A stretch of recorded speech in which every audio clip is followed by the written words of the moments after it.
खुलुमबाय गोजोन फुंबिलि बयनिसिमबो नोंथांमोनखौ आंनि चेनेलाव गासैखौबो बरायनाय बावहरग्रोनाय थाबाय आसा खालामो नोंथांमोना खौरांखौ नायनानै मोजां मोनगोन।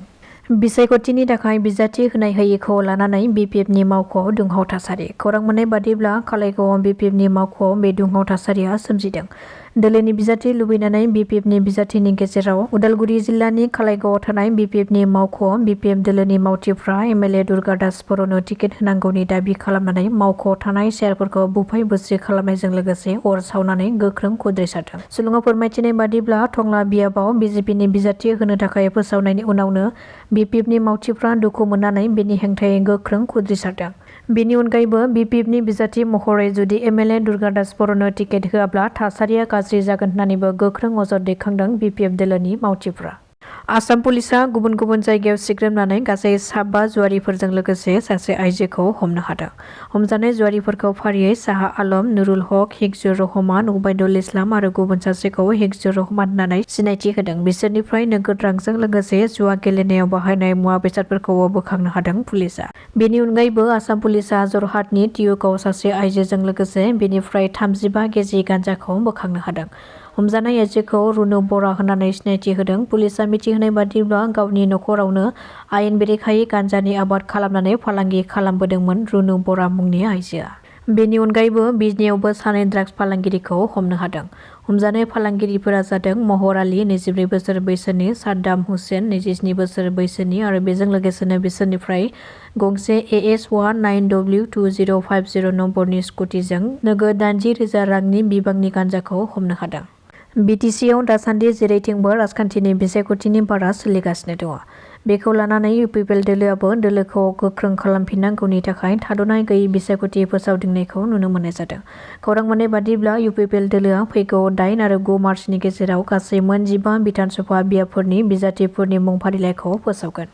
बेनि अनगायैबो मिथिनो हानाय बादिब्ला आसामनि रायजो सभा बिसायख'थियाव इउपिपिएल दोलोनि आफादगिरि प्रमद बर'खौ बिजाथि महरै थिसनबाय। फैगौ 5 मार्चआव नमिनेसन बिलाइखौ गथायगोन बारग' सीएम प्रमद बर' बिथाङा। सुलुङाव फोरमायथिनाय बादिब्ला आसामनि मोनथाम मासियाव एमपि बिजाथिनि थाखाय बिजेपि दोलोनिफ्राय तेरास गवाला आरो जोगेन महनखौ बिजाथि महरै थिसनबाय। आब' प्रमिला रानियाबो सासे जोंनि माने आन्दोलनखौ दैदेनबोनाय बड'फा उपेन्द्रनाथ ब्रह्मनि आगदा आखाइ बादि जानानै साया सायख्लुम जानानै दिनै जाथियाव दिनै माने भान्डारि होबोदों।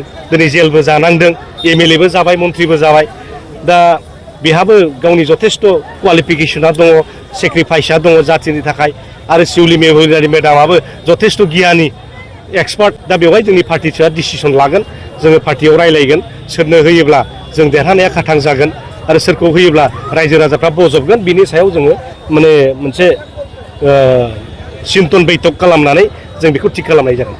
दिनै रोनगोरा नार्जारी बिथांमोनाबो जगाजग खालामदों, धनन्जय दिनै राकेश ब्रह्म बिथांमोनाबो जगाजग खालामदों। दा बिथांमोना फैथों, जेबो आपत्ति गैया नङा होमबा।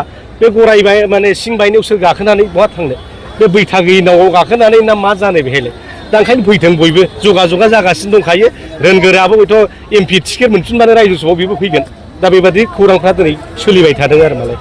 जायफोर दैदेनगिरिफ्रा मावथिफोरा मैया नोंथां बुंनाय बायदि इउपिपिएल हान्जा नागारनानै गुबुन गुबुन हान्जायाव जयेन जादों होननानै नोंथाङा बुंदों। जायफोर दैदेनगिरि आरो मावथिफ्रा दिनै जोंनि हान्जाखौ नागारनानै गुबुन हान्जायाव जयेन जाहैदों बिथांमोननिसिम गोसो गोरबोनि हामलायनाय जासिहरबाय। हयथ' माबा खारनाव बिथांमोना सानदों जे इउपिपिएलआव थायोबा बिथांमोननि राजखान्थियारि इयुना मोजां जानाय नङा होननानै सानदों। ओंखायनो बिथांमोना गुबुन गुबुन हान्जा बिथांमोना जयेन जादों। बिथांमोननि राजखान्थियारि जिउआ इयुना जाहाथे गोजों जायो, बिथांमोना जाहाथे रायजोखौ सेबा खालामलांनो हायो, समाजनि मोजां खामानि मावलांनो हायो। राजखान्थिया सोरबा इउपिपिएलआव दं, सोरबा बिपिएफआव दं, सोरबा कंग्रेसआव दं, बिजेपिआव दं। जेखि हान्जायाव थाया मानो समाजखौ सिबिलांनाय, रायजोखौ हेफाजाब होलांनाय बेनि राजखान्थिखौ जाहाथे बिथांमोना मावहैनो हायो, बेखौनो आं इसोरनाव आरज गाबदों। लोगोसे नोंथांमोना मिथिगौ जे बिसायख'थि खाथि फैयोब्ला नैबे हान्जानिफ्राय बै हान्जायाव थांनाय, बिजेपिनिफ्राय कंग्रेसआव थांनाय नोंथांमोना नुबाय। गोबां दैदेनगिरिफोर कंग्रेसनिफ्राय बिजेपिआव थांबाय। दा बिजेपिनिफ्रायबो कंग्रेसआव फैनाय जों नुदों। बा एजिपिनिफ्रायबो कंग्रेसआव थांदों, कंग्रेसनिफ्राय एजिपिआव फैदों, एडिएफनिफ्राय एजिपिआव थांदों।